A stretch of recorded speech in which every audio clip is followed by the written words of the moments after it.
Par exemple, on découvre dans un vieux Paris Match des années 70 un tableau qui est conservé au musée de Glasgow et qui montre à la au début du 19e siècle, Charlie Chaplin, le personnage de Charlie Chaplin, 100 ans avant Charlot.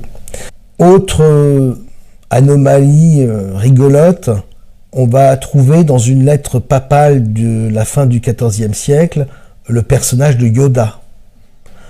On va également avoir les photos de Nicolas Cage dans des personnages du 19e siècle. Idem avec John Travolta. Bref, une cascade comme ça de stars d'Hollywood que l'on voit en photographie un siècle auparavant et qui sont vraiment des sosies. Et là même on peut se demander s'il ne s'agit pas de clones. Autre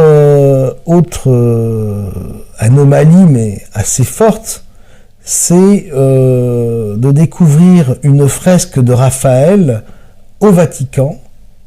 Il s'agit d'une audience du pape qui est représentée sur un mur, sur une façade.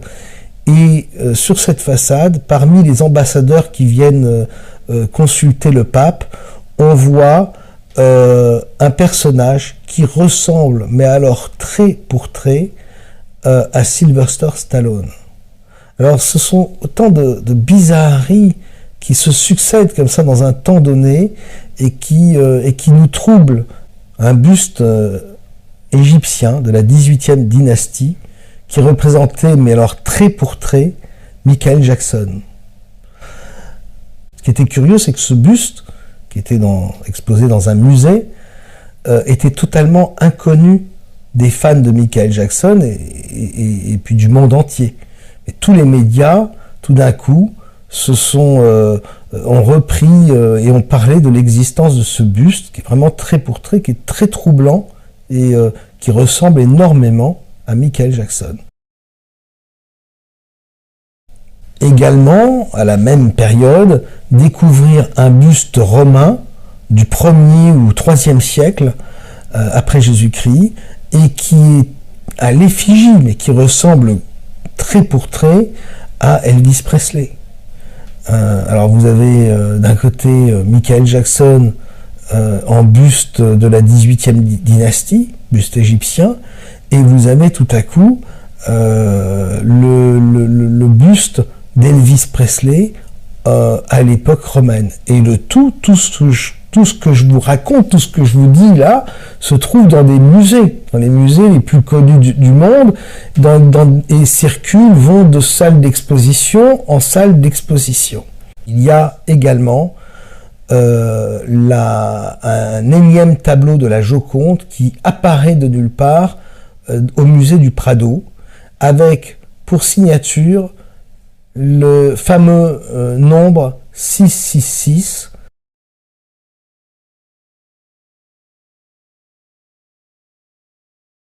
Et justement, en 2015, qu'est-ce qui apparaît dans un musée à Toulouse, le musée Labitte, apparaît un masque japonais qui ressemble trait pour trait au masque à la marionnette des Guignols représentant Jacques Chirac.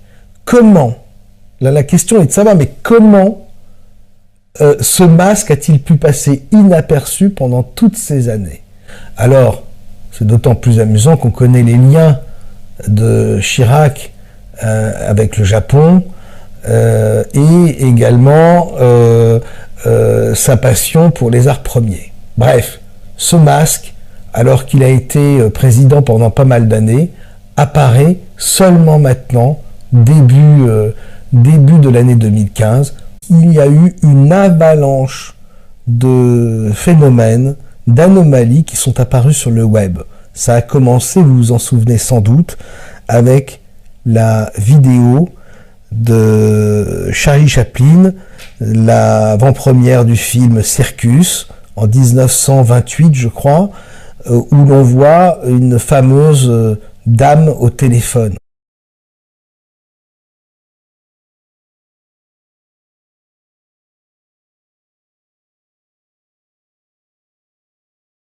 2, 3, 4, une dizaine de vidéos sont apparues sur la toile montrant des femmes ou des hommes dans des vidéos du début du XXe siècle et en pleine conversation avec des téléphones portables.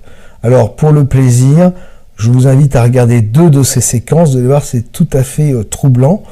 On a vraiment l'impression que ces 2 femmes portent sur elles des téléphones portables. Il y en a même une, on a l'impression qu'elle est en train de refermer le clapet de son téléphone à la fin de la conversation.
C'est le téléphone portable.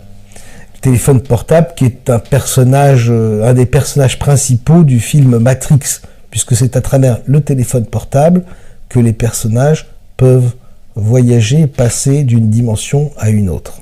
Et on a commencé à se poser la question, à savoir, est-ce que Hollywood n'avait pas une technologie, ne bénéficiait pas d'une technologie qui permettait de prévenir à l'avance et d'informer le public à l'avance d'événements qui allaient se produire. Évidemment, l'événement le plus emblématique qui soit du début du XXIe siècle, c'est l'événement du 11 septembre, encore une fois.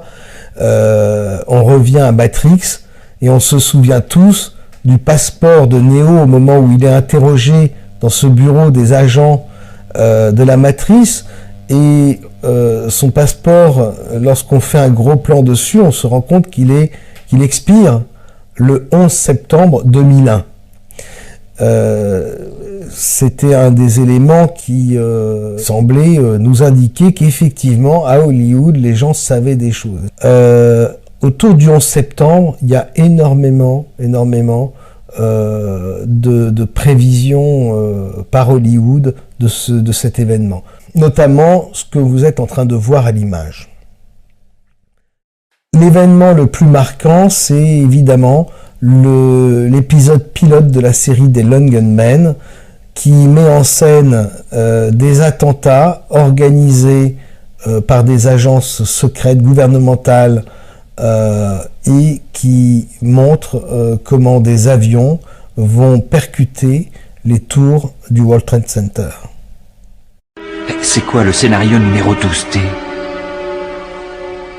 Nous avons su que c'était une simulation tactique, un gang de terroristes détournant un avion.